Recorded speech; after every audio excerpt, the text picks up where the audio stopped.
Bonjour à toi qui viens voir les aventures d'un autonomiste en région parisienne. Alors aujourd'hui, je vais te montrer comment j'ai réalisé mon pigeonnier. Bon, avant tout, je tiens à te préciser que je débute, hein.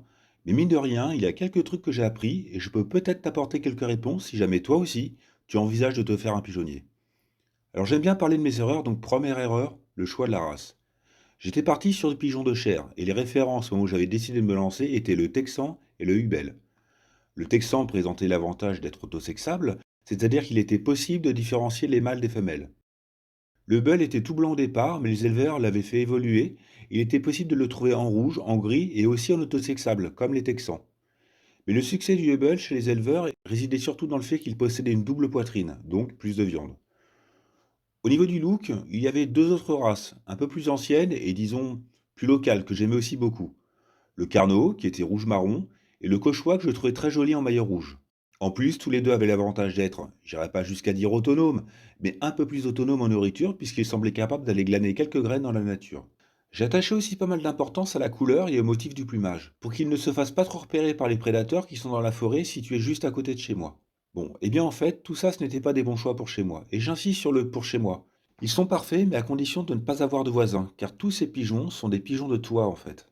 Bon, comme pratiquement tous les pigeons, ceci dit. C'est-à-dire que quand ils volent, c'est pour aller sur ton toit, sur celui de tes voisins, ou au mieux, sur le clocher d'église, et encore, si elle n'est pas trop loin.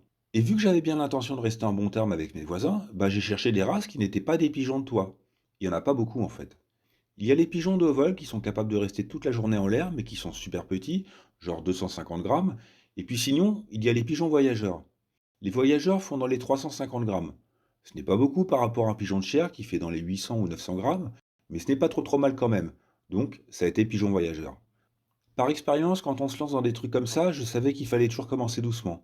Alors j'ai commencé avec un seul couple. Ils sont de couleur plutôt blanc-marron et ce sont des chocomelons, je crois. Mais vu que ce sont des voyageurs, ça a remis quelques trucs en question au niveau de mon installation. Le premier imprévu, c'est qu'il n'était pas possible de les laisser en liberté tant qu'ils ne seraient pas habitués à leur nouvelle maison. En gros, tant qu'ils n'auront pas fait de petits. Ça fait 2 mois que je les ai et ils commencent à se détendre. Et pour le moment, je sais qu'à la moindre occasion, ils retourneront chez l'éleveur à qui je les ai achetés. Alors le printemps arrive et la femelle commence à s'approprier un nid, donc ça devient bon, mais c'était vraiment pas prévu comme ça. Bon, pour les prochains printemps, j'aurai plus de choix dans les petites annonces et je pourrai prendre des jeunes qui ne sont jamais sortis. Ça limitera de beaucoup la période d'acclimatation. Un autre truc que je n'avais pas prévu est de faire une case de réunion de couple. À moins que l'éleveur ne te garantisse des sangs différents, je crois qu'il est plus prudent d'aller acheter femelle et mâle séparément pour éviter la consanguinité.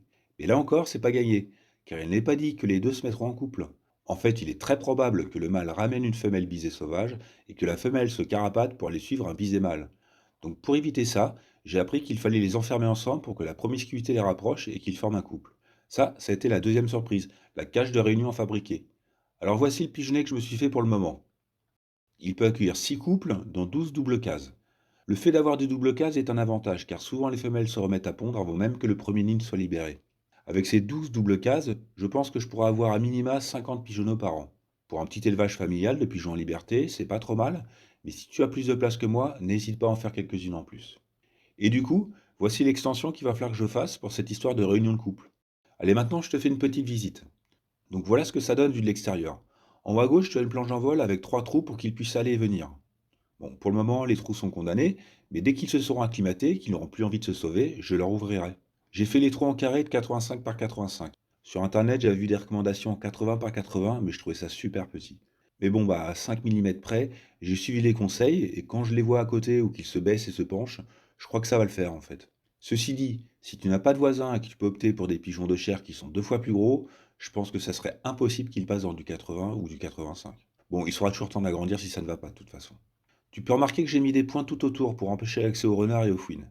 C'est à 1,80 m du sol, la planche n'est pas grande et il y a tous ces pics autour, alors je pense que ça marchera.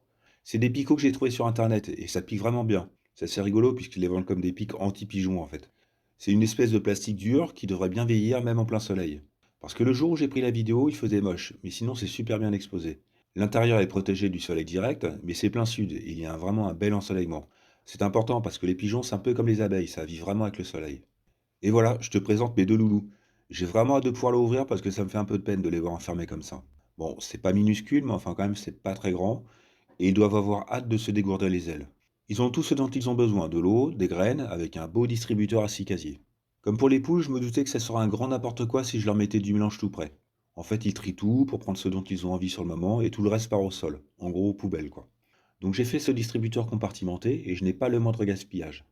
D'ailleurs, j'ai bien envie de faire une vidéo avec les plans et les codes de ce distributeur. Parce que j'en suis plutôt fier et il marche vraiment au top.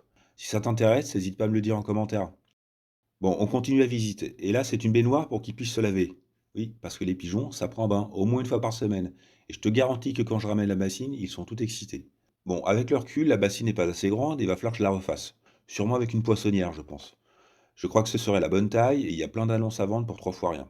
Alors justement, voici une petite vidéo où la femelle se fait un kiff dans la baignoire. On voit bien qu'elle n'est pas assez profonde et pas assez grande. Et on repère vite le mâle à côté qui s'impatiente pour que sa belle lui cède la place. Bon allez, on va rentrer dans le dur maintenant. Voici quelques photos des travaux. J'avais cet emplacement que je trouvais parfait. C'était une espèce de serre en polycarbonate qui ne tenait plus vraiment debout. J'ai fait le ménage et j'ai monté des murs. Petit peu par petit peu, ça avançait. Je n'ai pas compté, mais rien que pour les murs, la porte et le grillage, j'y ai passé pas mal de week-ends quand même. Bon, pour l'enduit, on verra ça au printemps. L'essentiel, c'était de finir pour pouvoir se faire plaisir et ramener un couple.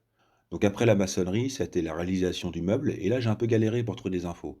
Mais je suis tombé sur une revue du Chasseur français dans laquelle ils expliquaient pas mal de trucs, et dans laquelle ils fournissaient un petit croquis. C'était une très vieille revue de 1952, mais vu que nos aïeux ont toujours raison, bah j'ai décidé de suivre leurs recommandations. Donc je te les modélise en 3D et j'espère que ça te sera utile. Donc les 2 étages avec les 12 cases doubles en bas et au-dessus, l'emplacement pour former un couple.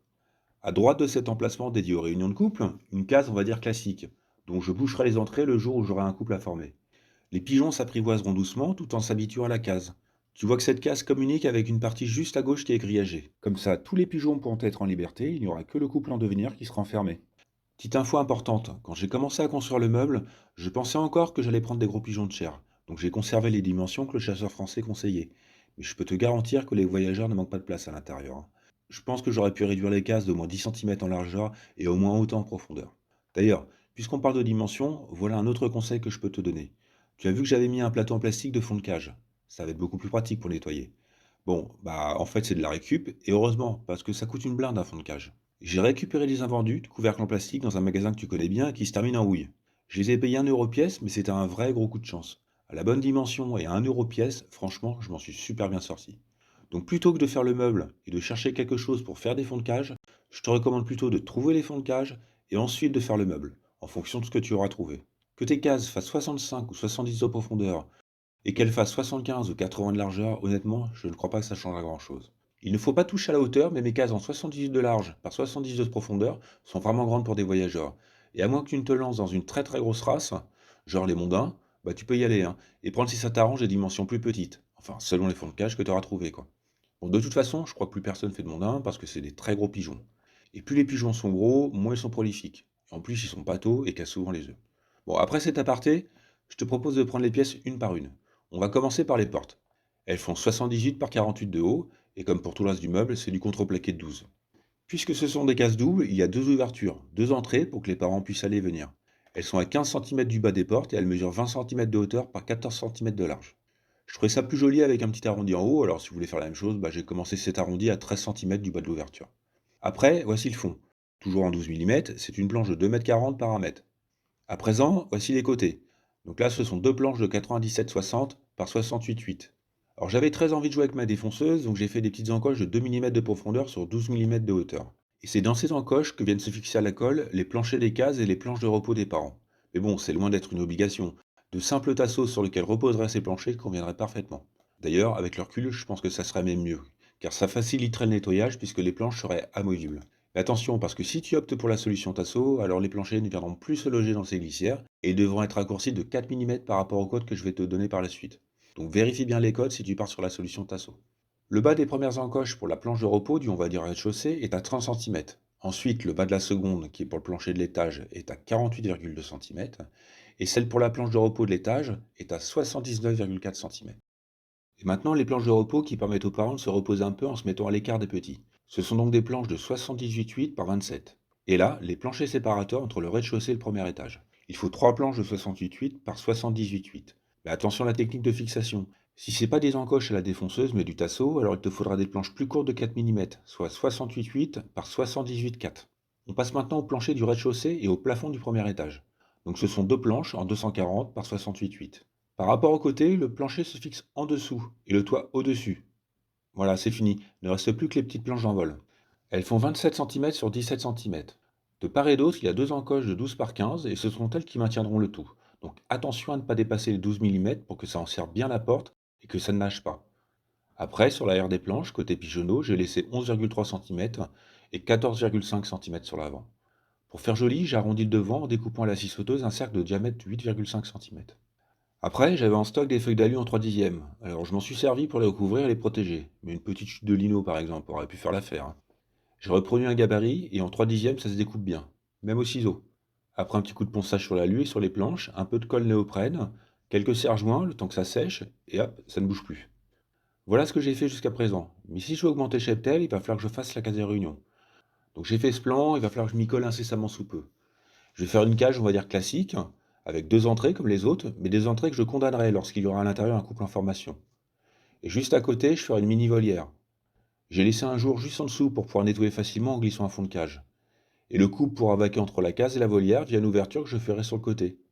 Le grillage du devant sera fixé sur un cadre avec charnière et on pourra donc accéder à l'intérieur sans difficulté. Le tout sera basculant en fait.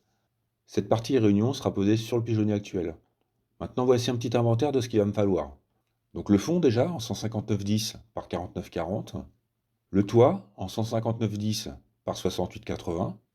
Le côté droit en 48,20 par 68,80. Bon, sur le plan, j'ai conservé l'encoche pour poser la planche de repos, mais je pense que je ferai plutôt la technique avec Tasso. D'autant que ça commence à être assez haut et moins facile à nettoyer du coup. Donc plus une planche en 78,80 par 48,20 pour le côté gauche de la case, avec un trou de circulation d'environ 15 de large et 17 de haut. Et je pense que je placerai cette ouverture à une petite dizaine de centimètres du plancher. Et plutôt que de la mettre au milieu, je pense que je la placerai un peu plus vers l'avant pour ne pas atterrir direct en fait sur le nid. Et pour le côté gauche de la mini-volière, des tasseaux en 35 par 35. Donc deux en 41,20, plus un en 65,30 et un derrière en 68,80. Et pour finir, la porte basculante fixée sur les deux charnières. Donc deux tasseaux de 70,81 et deux 37,70.